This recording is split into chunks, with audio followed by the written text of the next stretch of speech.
Welcome to Withdraw Consent. I'm Victor. This is Jack. Almost forgot my name. Nice. Well done. Yep. And so here, there's a lot of RICOing going on. Yeah. What's up with that? Okay. Well, I think this is something we should all be worried about. And so this is not really about Trump, and this is not really about Antifa, even though they might be in the final title. But what's happening to them is worrying. So when I first had the idea to make this, it was because they're also RICOing the Proud Boys over January 6th. While I looked into that, they're not. They're just doing terrorist enhancements, Okay. right? So basically, let's talk about Trump first. He's got 4 different cases, 2 federal, 2 state. Okay? One is in Washington, D.C., one of the federal ones, and it's about the election. He's got one in Florida that's a state one. It's about the classified documents. He has one in Georgia about election interference, but it's a state one. So specifically So specifically in Georgia. So then I got confused right now because this first one is the Manhattan one with DA Bragg, you remember? Mm-hmm. And that one is the hush money case. It says New York State Court, so maybe there's 3 states, 1 federal. Maybe I had that wrong. But the one that I want to talk about is the Georgia one, because that's the one where they're RICOing people. And so it's basically there's 18 other people than Trump who've been RICOed, 4 or 5 lawyers. I think 5 lawyers. Giuliani's one of them. The Kraken lady is one of them. Okay. Sidney Powell. They recommended the grand jury to indict 3 more people, which was Lindsey Graham and 2 other Congress people who they did not indict. They did not recommend to indict one person whom they did indict, who's one of the 19. Okay. With Trump. And basically, it's a terrible thing what they're doing. Okay. I want to pitch because it's a terrible thing because with RICO charges, you're trying to get the top of a criminal network by working your way up the network, right? And so, like, you want to get the boss, but the boss doesn't do the bookie stuff. Okay. So you need to get the bookie, and then you need to find your way to the captain, that he pays to, you know what I mean? Oh, and then get that captain on recording with with just whatever, All the separation the boss has done to keep his hands clean, you're trying to still connect the... Right. This feels to me like, okay, so this guy committed a crime. You know who we need to get? We need to get his landlord. We need to get his roommate. We need to get the guy who washes his car. Do you know what I'm saying? Okay. Because they're all involved, right? They're all involved. Well, they're involved with that dude, but not... Right. And so I feel like what's happening here is an expansion of RICO. And so RICO is the boot that we can't remember the exact phrase on. We say for like 2 minutes before, we can't remember the phrase. It's the boot dropping or something like that. And basically, it's going to get wild. Now let's flip real quick from there. That's only the former president of the United States, his chief of staff Mark Meadows, 5 lawyers for giving him law advice. And you even I'm going to put this Political article. This is a good article, honestly. It breaks down all 4 cases and has the strengths and the weaknesses. But almost on every one, it says, what are the weaknesses of this case? Well, Donald Trump could say that he was using the First Amendment by saying things, right? Okay. Or that his lawyers advised him to say things. But it's like, how does a lawyer go to jail for their advice? Right, that's crazy. I guess if you said, hey, you know what you should do? You should put the money in the foreign bank account and you slide around the taxes. That's illegal, right? Because you're conspiring. Maybe. But they're like, it's insane. So now the Antifa story is also, I don't know why this thing keeps turning. The Antifa story is wild, right? Oh, okay. The Antifa story is wild. They had 21 people arrested, and then they brought indictments for 61 under RICO. So this is the Cop City thing. There was this thing in Atlanta, Georgia, and they were trying to take this forest, and they're like, hey, we can make it Cop City. And all these people said, we got to come, like a lot of Antifa people, but also other groups, and say, defund the police. We've got to take this space, and block it up.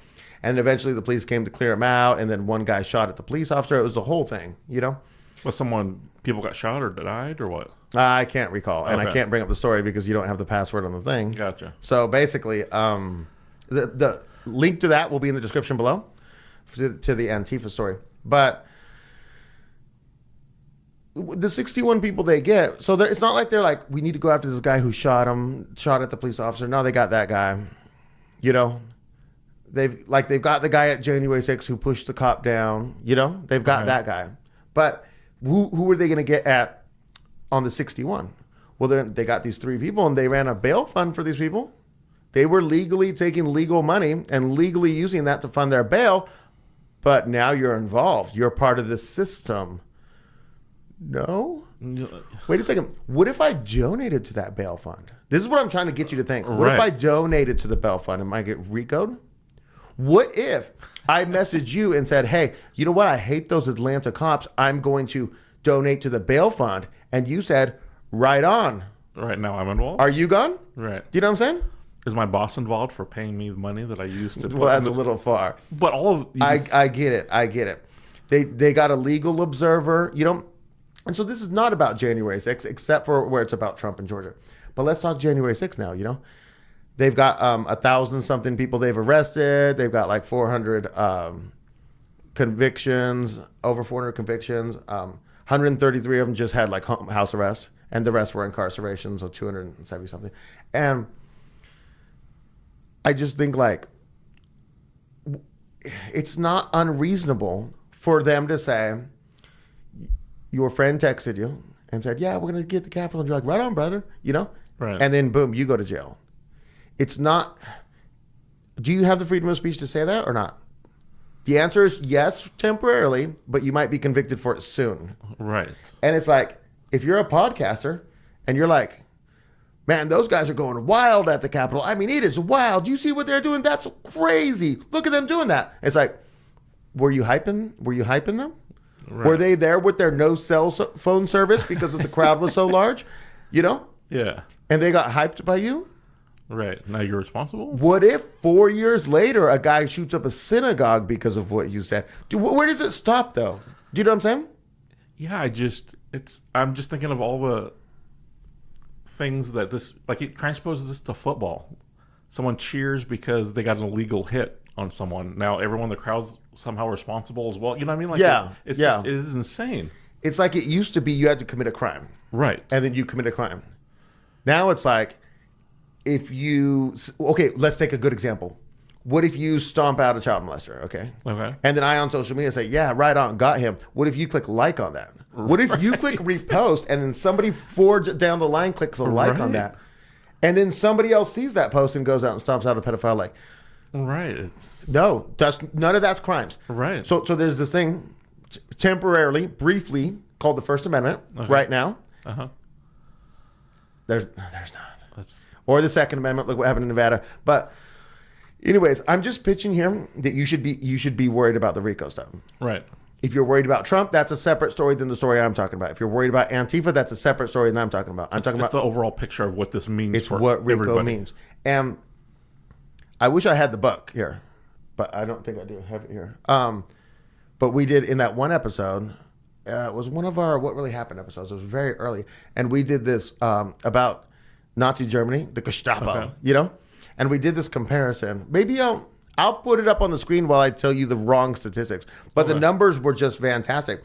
They took and compared East Germany, how much... How many police? How many police to control what millions. Right. And then now take over three times that millions. And how many did it take to control in the Nazi Gestapo? And it was like 7,000. Yeah. 7,000. But I feel like it was in the 6 digits when it was East Berlin. No, I think it was 7, including informants. I'm not sure. Oh, I'll really? put them up on the screen at the appropriate time.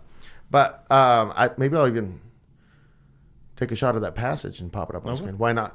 I feel like that's what you want. You want less policing because your laws are good and the government's treating people well. Right. When the government starts treating people poorly, they start enhancing their policing methods. Because people aren't going to be happy with... Right. And then when people actually stand up and say, no, this is not going right for us. I don't care whether you're on the left or the right. Because you look at the January 6 people who were not RICO'd. They're saying, hey, this election thing's not working for us. Maybe right, maybe wrong. The Atlanta people, they're on the other side of the spectrum, and they're saying, hey, this policing thing ain't working for us. Right. It's there's a fundamental problem here. Right. And it's just pure corruption. Right. And then that's what we're fighting against. Until you get your RICO case. Yeah. You know? What do you think? I was just like, hey, maybe we'll see you in another video. Maybe we won't. Yeah. Yeah, I watched this one guy. And he says, "See you next time, if there is a next time." And it's kind of like, yeah. What law are they going to make next week that makes last week's video illegal? Yeah, things are not getting better. Right. I would say ultimately. Yeah. Yeah. That's what I got. Okay. Yeah. Very interesting. Not great news. Do you have other examples of this, or do you have thoughts on this? I know you kept saying like for now it's the First Amendment, and it's totally true. Like it's just it gets trampled on more and more. Yeah, I want to know, where do you think this will head? Do you think this is just going to be 2 RICO cases then nothing? Or where is it moving to next? Is it January 6th, like I said? What is it going to be? The corrupt law enforcement agencies have never given back power. So this is the line is now what's going to be the normal.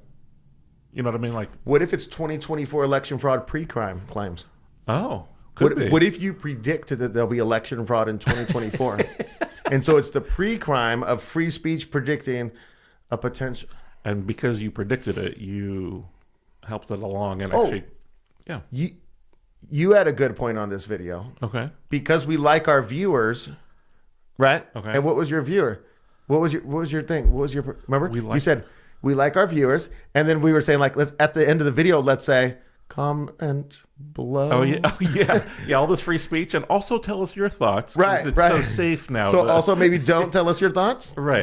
We respect you if you Keep them just to yourself. Yeah. For your own Or sake. honestly, it's not unreasonable to just make a private account. Oh yeah. Disassociated with you like with the Proton Mail. We use Proton Mail for security and privacy. It's free. You know. Yeah, definitely. Just make another account, run your YouTube, and then you can say whatever you want. Right. And yeah. Okay. Yeah. So yeah, not expecting comments on this one, but hopefully you enjoyed this. If you do, you'll get like a thumbs up for bravery. Right. And hopefully we'll see you next time.